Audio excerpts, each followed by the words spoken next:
Baik, kita lanjutkan sekarang ayat yang ke-22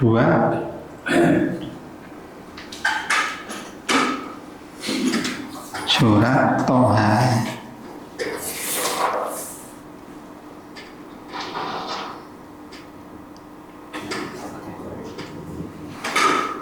A'udzu billahi minasyaitonir rajim. Wadmum yadaka ila janakhika takhruj bayda'a min ghairi su'in ayatan ukhra linuriyaka min ayatinal kubra idhhab ila fir'auna innahu tagha. Alhamdulillahirabbil alamin. Allahumma sholli ala Muhammad wa ala ali Muhammad. Allahumma arhamna bil Qur'an waj'alhu lana imama wa hudaw wa nuran wa rahmah wa dzakirna minhu ma nasina wa 'allimna minhu ma jahilna warzuqna tilawatahu ana al-laili wa atrafan nahar waj'alhu lana hujjatan ya rabbal alamin. Allahumma faqihna fiddin, Allahumma alimna al-kitab, Allahumma inna na'udzubika min munkaratil akhlaq wal ahwa wal af'al, Allahumma najjina minal qaumidh dhalimin. Rabbana afrigh alaina sabra wa tsabbit aqdamana wansurna 'alal qaumil kafirin. Allahumma taqabbal minna innaka antas sami'un 'alim wa tub 'alaina innaka antat tawwabur rahim. Wa sallallahu 'ala Muhammad wa 'ala alihi wa sahbihi ajmain. Walhamdulillahi rabbil alamin.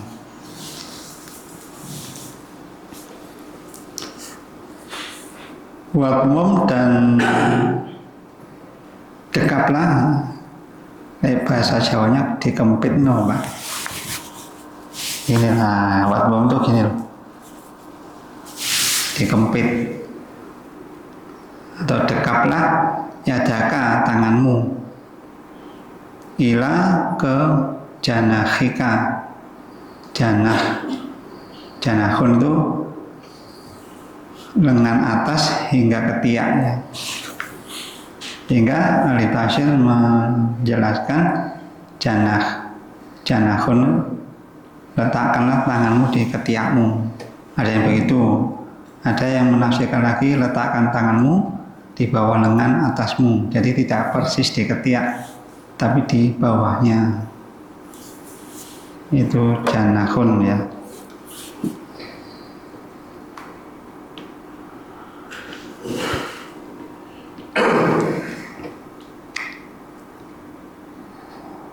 Takhruja, niscaya dia akan keluar, tangan tadi akan keluar baydoa, menjadi putih, bercahaya, min ghairi su', tanpa cacat.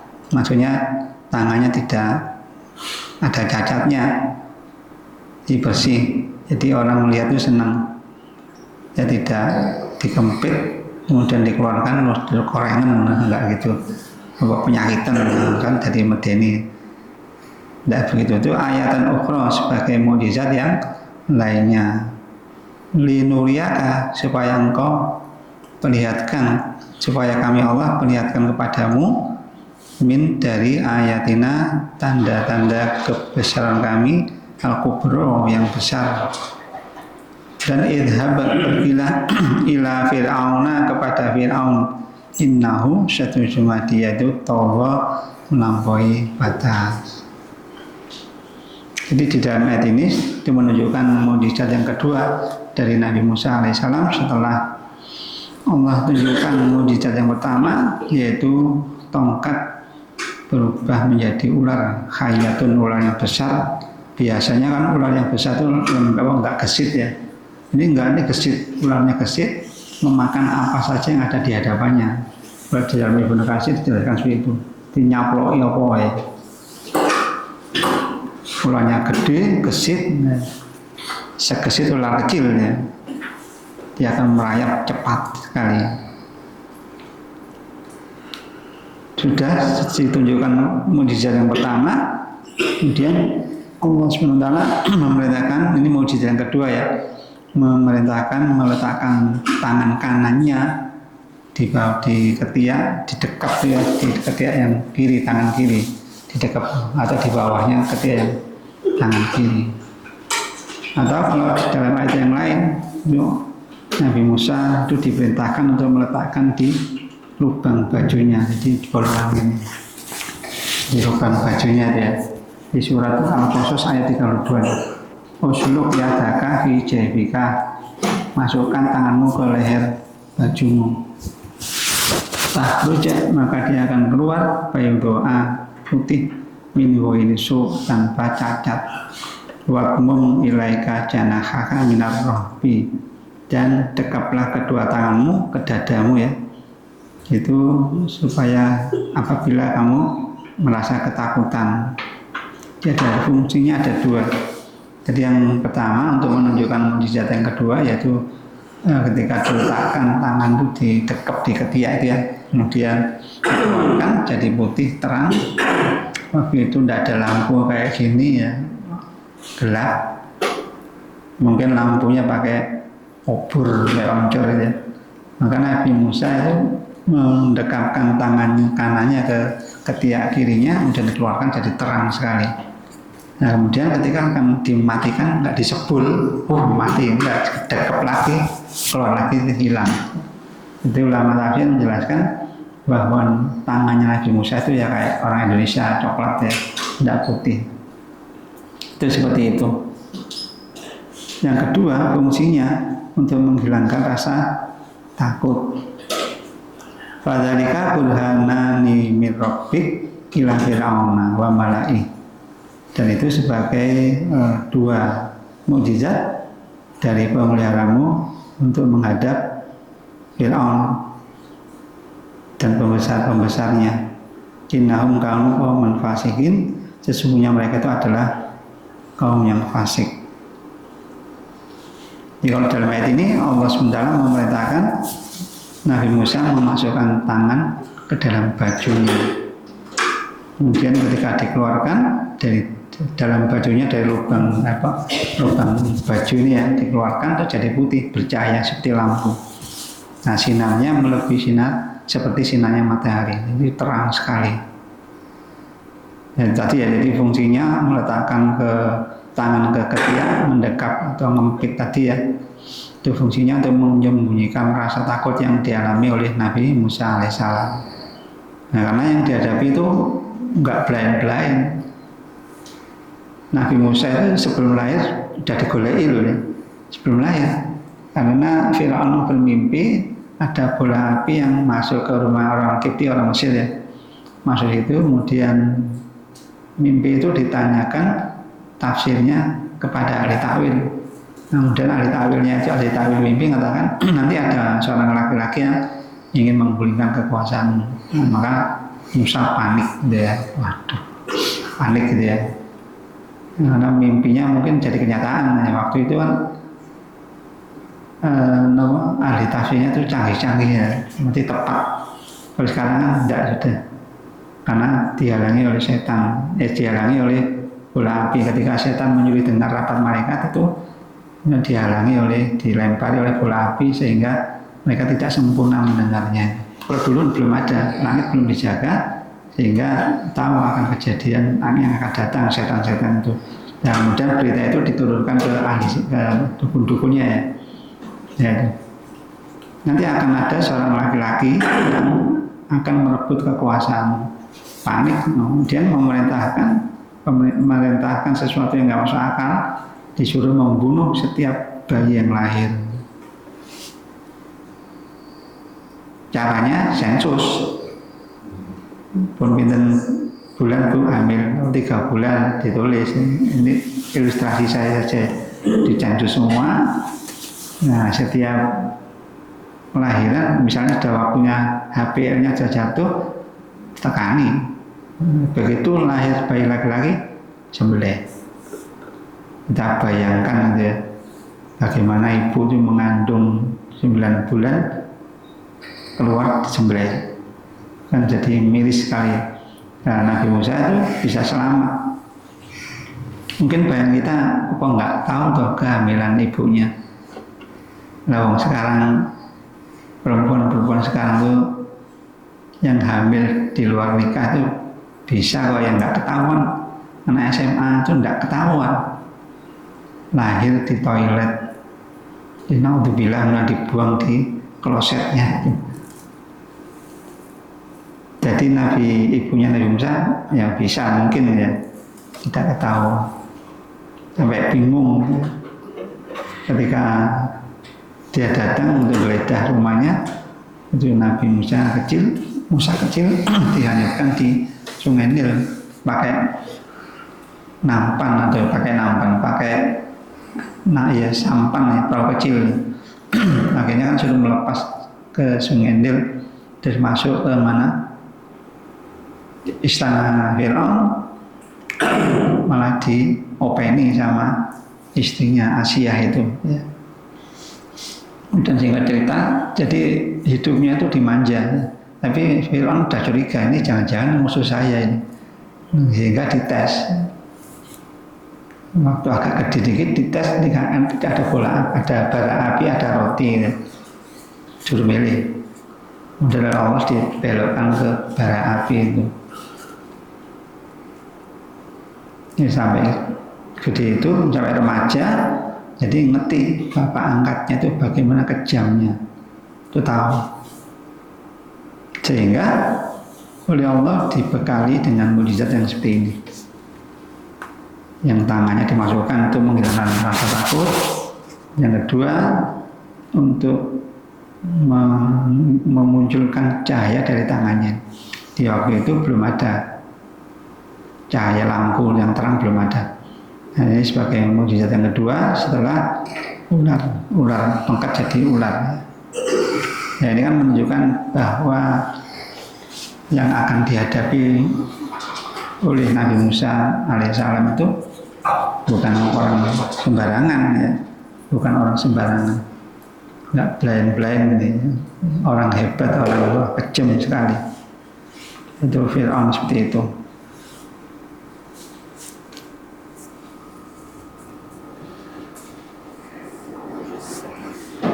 Kemudian di ayat yang berikutnya, linuriyaka min ayatinal kubra, untuk kami perlihatkan kepadamu sebagai tanda kekuasaan kami yang sangat besar. Jadi mukjizat itu, dua mukjizat itu akan digunakan untuk menghadap kepada Fir'aun dan pembesar-pembesarnya. Ya, sesungguhnya mereka itu orang yang fasik. Jadi sesuatu yang besar, mukjizat yang besar itu ialah perubahan tongkat jadi ular, ya. Kemudian keluarnya tangan setelah didekap menjadi putih, berwarna putih terang sekali. Itu merupakan tanda-tanda kebesaran Allah SWT yang digunakan untuk menunjukkan kebenaran risalah Nabi Musa alaihissalam dan identitas Nabi Musa alaihissalam. Saya ini Nabi, buktinya mana? Ini mukjizat, ini ada buktinya. Jadi mukjizat itu sesuatu yang luar biasa yang tidak dimiliki oleh manusia biasa, enggak. Itu hanya utusan-utusan Allah yang diberi ya. Jadi sesuatu yang di luar biasa, sesuatu yang di luar nalar manusia. Tongkat jadi ulo. Misalnya orang sekarang nemu tongkat Nabi Musa diuncalno ya enggak jadi ulo, jadi tongkat. Karena sudah enggak ada lagi. Mukjizatnya sudah enggak berlaku lagi ya. Jadi hanya untuk para nabi saja mukjizat itu diberikan oleh Allah SWT, tujuannya untuk membenarkan bahwa dia itu adalah utusan Allah yang tidak terbantahkan dan untuk menunjukkan kebenaran risalah dan ajaran yang beliau bawa. Dan juga dua mukjizat itu membuat hati Nabi Musa jadi tenang ketika menghadapi Fir'aun ini. Ya. Nah mereka itu kan yang lagi ngetren itu kan sihir ya, sehingga Allah SWT ya memberi mukjizat itu sesuai dengan kondisi keadaan waktu itu ya. Ketika Nabi Isa alaihissalam apa mukjizatnya ya, kesehatan yang orang di zamannya Nabi Isa alaihissalam mengumpulkan tentang ilmu kesehatan kedokteran. Maka Nabi Musa bisa menghidupkan orang yang mati, bisa menyembuhkan penyakit kulit bawaan, gitu ya. Penyakit kulit bawaan, biasanya kalau penyakit bawaan susah disembuhkan. Dan mukjizat-mukjizat yang lainnya. Demikian pula Nabi Muhammad SAW itu juga diberi mukjizat oleh Allah Subhanahu wa Ta'ala. Ada yang menyebutkan lebih banyak daripada mukjizatnya Nabi Musa alaihissalam. Siapa itu? Nabi Muhammad Shallallahu Alaihi Wasallam. Dan di antaranya itu adalah Al-Quran dengan mukjizat yang terbesar yang menunjukkan identitas beliau itu kalau beliau itu seorang nabi dan menunjukkan kebenaran ajaran beliau. Dan oleh Allah diberi Al-Quran yang sampai sekarang kita masih memegangnya. Kemudian ada lagi mukjizat yang lain, memancarkan air di sela-sela jari beliau ketika disodorkan wadah yang kecil ya, dan beliau memasukkan tangannya ke wadah itu, dan kemudian dari sela-sela jari-jari beliau itu keluarlah air, sehingga para sahabat itu bisa berwudu yang jumlahnya sekitar 300 orang yang di dalam Sahih Bukhari. Kemudian juga makanan yang sedikit cukup untuk banyak orang. Ini ketika perang Khandaq ya, ketika Abu Talha mendengar Nabi kelaparan, lemes kelaparan ya. Dan Nabi Talha menyuruh istrinya untuk masak ya kambing kecil cempe lah ya. Dan mengundang beliau ya dibisiki oke dikit aja. Nah ternyata yang beliau bawa tuh banyak orang, sekitar 80 orang. Ya kaget nih. Dalam Sahih Bukhari dan Muslim aja dijelaskan di sana. Nah ternyata dan oleh Nabi didoakan jadi banyak ya. Jadi banyak. Kemudian ada segelas susu yang mengenyangkan banyak orang. Ya ketika itu Abu Hurairah ya sedang duduk dan Nabi lewat di depannya dan tersenyum karena Nabi ngerti ini orang luwe, orang ngele gitu ya. Kemudian Nabi mengatakan ya Abahir, wahai Abahir, panggilan Abu Hurairah ya, bapak kucing, bapak ya Rasulullah, ayo melu aku, nah, dan ikut Nabi dan diizinkan masuk ke rumahnya dan Nabi Muhammad SAW mendapati segelas susu. Jadi susu itu sebagai pengganti makanan bisa ya. Susu itu kalau murni itu bisa menggantikan makanan. Mungkin kadar kalorinya sama dengan makanan ya. Jadi orang minum susu itu harusnya kenyang, sudah cukup. Ya orang Jawa kan enggak ya, kudu sego. Saya sego belum mau. Saya dulu mungkin saya pernah cerita dikasih hamburger.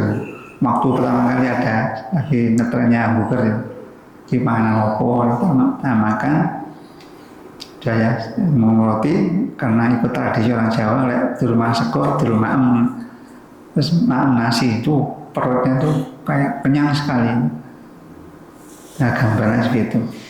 Nah kemudian Abu Hurairah senang ya disuguhi susu tadi. Dan Nabi tanya ini dari mana susunya? Ya ada yang menghadiahkan. Karena Nabi itu hanya menerima hadiah. Kalau zakat beliau tidak mau menerima zakat. Kalau hadiah dipakai, digunakan, dimanfaatkan. Nah kemudian Abu Hurairah disuruh untuk memanggil Ashabul Suffah, orang-orang yang tidak memiliki tempat tinggal dan orang-orang miskin yang tidak mempunyai harta dan keluarga. Maka disuruh minum semuanya, disuruh bagikan itu. Maka Nabi Abu Hurairah khawatir kalau kebagian ini, ya dia khawatir tidak kebagian. Tapi Abu Hurairah itu tidak mau menentang perintah Nabi, manut akhirnya diberi semua, dapatnya, kemudian sampai puas. Kemudian gelas itu diberikan kepada Abu Hurairah, diberikan kepada Nabi ya, dikembalikan lagi kepada Abu Hurairah. Setelah semua minum, kemudian Nabi mengatakan Udah sekarang duduk sini, minumlah. Abu Hurairah duduk dan minum sampai puas. Nah kemudian yang Abu Hurairah dapatkan itu susunya masih ada, ya, masih tersisa, cukup untuk diminum. Yaitu mukjizat Nabi ya, kan tidak ada orang lain yang bisa meniru ini. Nah kalau ada orang yang seperti ini, ya itu dipertanyakan ini sihir atau apa? Ya lihat amalannya. Ya bisa berjalan di atas air, mungkin bisa terbang, lihat amalannya. Nah, amalnya sunnah, ya, sesuai dengan sunnah, amalnya terbaik, taat kepada Allah, itu mungkin karomahnya, ya karomah. Jadi karomah itu tidak dicari, akan diberikan oleh Allah kepada ulama-ulama, warasatul anbiya dan para waliullah, ya, wali-wali Allah Subhanahu wa taala. Kalau kita dapat apa? Ya dapat maunah, pertolongan Allah Subhanahu wa taala. Berarti orang yang naik pesawatnya jatuh, ketinggian sekian ribu meter jatuh, burung besinya jatuh, wah mati kabeh gitu. Ternyata ada yang masih hidup satu misalnya, itu dia mendapatkan maunah dari Allah Subhanahu wa taala, dan itu tidak bisa dicari. Kalau manusia biasa, kalau ulama karomah ya. Kayak seperti contohnya saya dapat cerita dari almarhum Ustaz Abdul Rahman ya. Dulu kan Abdullah Sungkar 3 serangkai secara Abu Bakar Basir, Abdullah Sungkar, satunya lagi siapa itu diburu ya.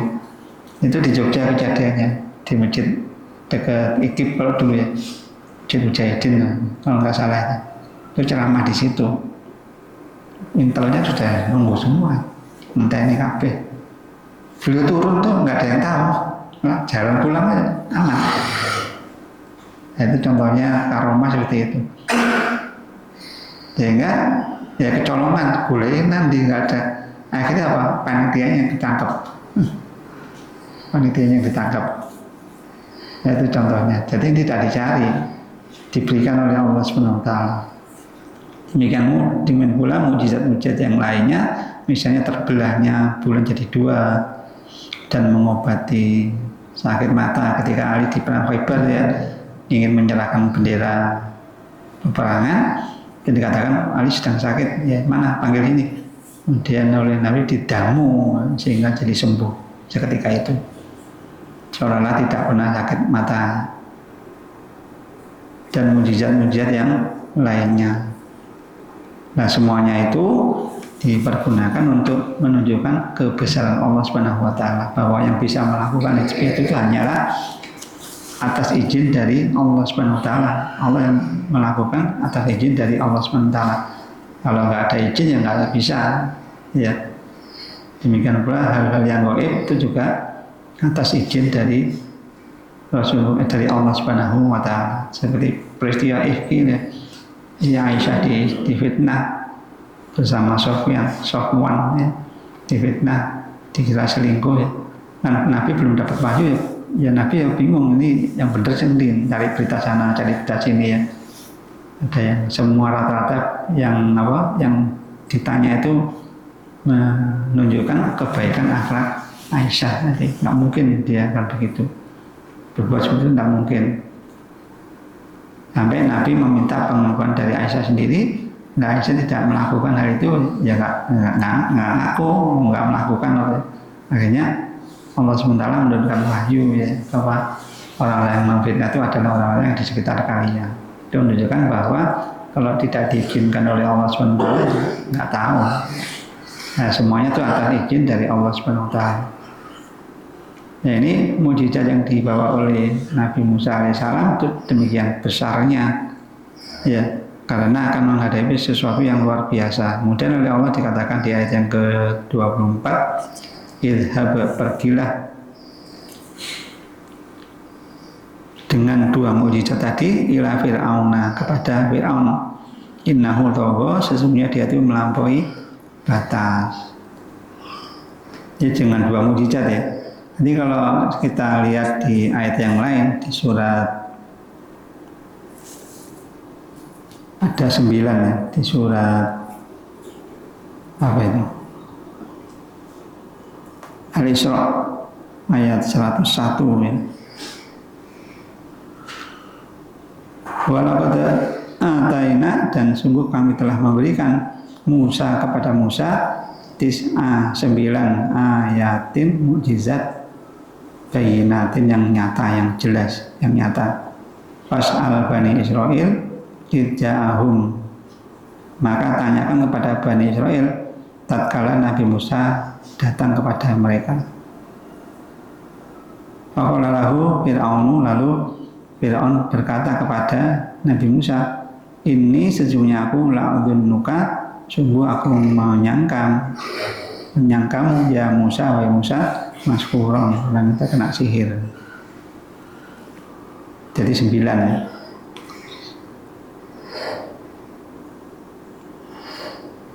Nah 9 itu apa saja?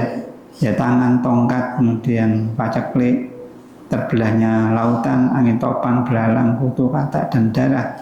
Di mana Firaun ketika menghadapi itu tidak bisa berbuat apa-apa kecuali memanggil Musa, kamu ndonga supaya dihilangkan musibah ini, aku mau beriman dan akan melepaskan Bani Israel. Dungai hilang, balik nih. Itu Firaun kayak gitu. Wis ndelok hilang, hilang. Dunga terus hilang tuh kan dipenuhi janjinya. Kayak sekarang, aku akan memperlihatkan ijazah. Bolak-balik ngomong ngono, kita sih percaya aja. Kita masih percaya saja. Fir'aun itu sudah melek, lihat hilang tuh, katanya mau beriman, enggak jadi. Terus datang lagi, kata misalnya gitu, semua kata dia ada di kota Mesir. Panggil Nabi Musa, kamu doa hilang, aku iman, aku akan aku lepaskan Bani Israel. Udah didoakan hilang, balik lagi terus itu sampai 9. Kalau di dalam ayat ini itu bekal 2 ayat 2 mukjizat tadi, itu disuruh menghadap berdakwah kepada Fir'aun, yang Nabi Musa tahu karakter bapak angkatnya, itu tahu karakternya, kejamnya itu ngerti. Ini kan tugas yang sangat berat yang diberikan oleh Allah kepada Nabi Musa alaihissalam. Tapi beliau tidak menolaknya. Beliau berangkat dengan keyakinan, ya, karena sudah diberi bekal yang nyata. Nanti di ayat berikutnya bekal-bekal yang akan diberikan itu doa, ya. Artinya beliau berdoa dikabulkan, ya. Sampai minta wazir, ya, dari saudaranya sendiri, Harun itu dikabulkan langsung. Supaya Harun dari Nabi langsung dikabulkan oleh Allah Subhanahu wa Ta'ala. Jadi penguasa yang terhebat di zaman itu, bengis, sombong, apalagi terkuat. Nah waktu saya mangkul itu pasukan loh ya, yang sudah siap tempur itu 1.600.000 banyaknya. Waktu itu loh ya. Jadi sangat banyak sekali. Bahkan di dalam surat Al-Fajr itu dijelaskan ayat yang 10, wa fir'auna dzil autad, dan kaum dan Fir'aun dan yang memiliki autad itu pasak-pasak, artinya tentara yang banyak. Sebagian ulama menyebutkan bahwa hanya Fir'aun saja, ya, yang melakukan hal ini. Jika dia menyiksa, dia meletakkan tali di kedua tangannya dan di kedua kakinya itu ditarik sampai protol, ya. Itu Fir'aun, sosok yang sombong dan juga pinter ngomong. Jadi kalau disimpulkan itu Fir'aun itu penguasa bengis tapi yang sempurna, ya. Memiliki kekuatan, ditakuti, apa saja yang diminta itu dituruti, sampai anak Rabbukumul A'la, ada orang yang nggak menyembah Fir'aun akan dibunuh. Kemudian pandai bicara, komplit, ya, udah lengkap yang dimiliki oleh Fir'aun itu, kebengisannya, kekuatannya, pandai berhujah, dan juga kalau dari segi psikologi, Musa kan masih DPO, daftar pencarian orang. Karena membunuh orang Kipti, ya, dengan satu pukulan itu langsung tewas, ya. Nah dia lari dari Mesir ke Madian, kemudian di Madian itu diem sama Nabi Syuaib ya, udah aman, insya Allah kamu di sini aman, karena ini bukan wilayah Fir'aun. Jadi Fir'aun nggak bisa masuk ke negeri Madian karena bukan wilayahnya. Ngakuni rojo tapi kok terbatas wilayah kekuasaannya. Nah, kemudian ketika dia sudah kaya, sudah nikah, sudah kaya, pulang mudik ke rumah. Nah, kemudian ketika mudik itulah dia mendapat wahyu atau diangkat menjadi utusan Allah SWT, diberi mukjizat, kemudian disuruh untuk datang kepada Fir'aun bapak angkatnya dan mendakwainya. Ya, tentu ini tugas yang sangat berat, tapi beliau tetap menyelaksanakan perintah Allah dan tidak menolaknya. Itulah contoh yang diberikan oleh Allah ya tentang Nabi Musa dan nabi-nabi yang lainnya. Ketika berdakwah itu tetap dilaksanakan meskipun berat. Maka perlunya orang berdakwah itu ya mengetahui medan dakwah, bagaimana orang ini, bagaimana di kampung ini, ya ada masukan-masukan. Itu perlunya supaya kita ini berdakwah ya sesuai dengan kondisi yang ada di masyarakat tadi. Yang repotnya itu kita yang termasuk saya yang dikirim ke dukun itu pernah dibilang gini, Mas atau Pak, kalau saya yang ceramah tidak pakai bahasa Jawa yang halus, saya sulit menerima. Waduh, sudah dibatasi gitu kan. Nah, kemudian saya batin, lah TV-mu bahasa Indonesia ya, waduh, kamu dengarkan terus. Ini kan kudune konsekuensi ya. TV ini, radio ini pakai sing basa Jawa, sing bahasa Indonesia nggak dirungokne. Yang tersebut itu, jadi kadang-kadang ada penyakit dai atau orang ya, dia maunya didengar. Kalau suruh dengar nggak mau, repot itu. Maunya didengarkan omongannya, tapi ketika ada orang lain yang ngomong, dia nggak mau dengar, pergi gitu. Seharusnya tidak seperti itu. Nah, kemudian itu beban yang diberikan oleh Nabi sudah diukur oleh Allah SWT. Nah, sedangkan beban yang diberikan kepada kita itu juga sesuai dengan ukuran kita. Nah, maka ketika kita diberi cobaan oleh Allah SWT, sebetulnya kita itu mampu untuk menghadapi hal itu. Cuma tinggal kita mau sabar atau enggak, ya. Itu sesuai dengan kemampuan kita, ya. Kita akan lebih dari kemampuan kita, tidak akan. Dan syariat Allah SWT itu mudah. Sholat itu kalau nggak bisa berdiri ya duduk, kalau nggak bisa duduk ya berbaring, ya. Bahkan cuma nggak bisa bergerak semuanya kedip-kedip, ya kedip-kedip itu. Makanya dibedakan antara rukuk dan sujudnya. Dan haji cuma sekali, tidak setiap tahun. Karena kalau setiap tahun berat. Dan itu pun kalau punya duit dan kesehatannya mendukung, baru berangkat haji. Puasa juga gitu, tidak ngebleng dari pagi sampai maghrib, isya, posone. Dan dulu puasanya gitu ya. Nanti ada yang ya nggak kuat, terus akhirnya Allah SWT memberikan syariat ya, mulai subuh sampai maghrib dibatasi, ya kan tidak berat ya. Dan sedekah infak zakat itu kalau kaya baru bisa berzakat. Kalau tidak kaya, tidak belum melebihi nisab, itu tidak wajib zakat.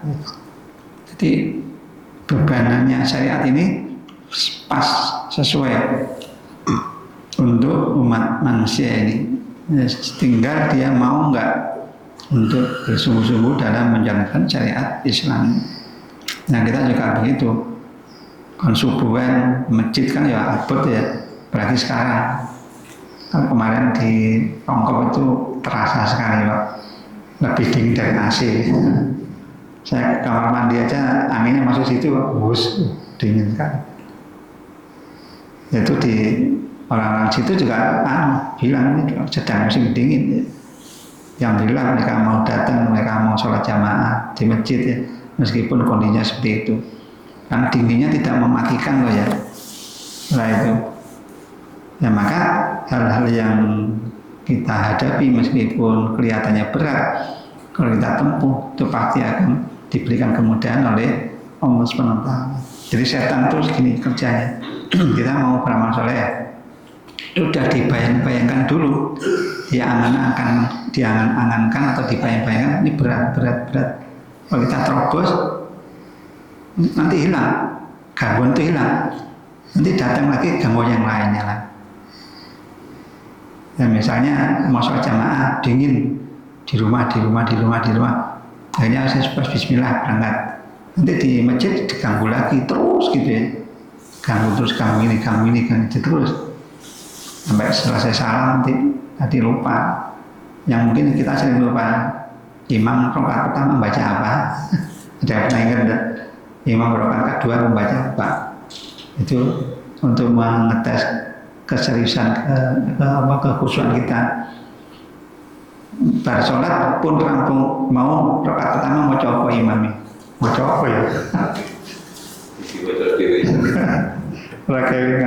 Rakaat kedua, bahkan yang kita baca di sini ya, hati aku mau coba ya. Jadi masya Allah. Tapi jangan putus asa terus. Kita akan melakukan kebaikan nanti kalau sudah sungguh-sungguh nanti oleh Allah diberikan kemudahan. Ia akan na'budu wa ia akan nasta'in. Jadi ia akan na'budu, kami menyembah padamu ya Allah, wa ia akan nasta'in, dan kami minta pertolongan supaya bisa beribadah kepadamu ya Allah. Jadi beban kita belum seberat beban para nabi. Mungkin kalau dipindah ya nggak kuat kita ini.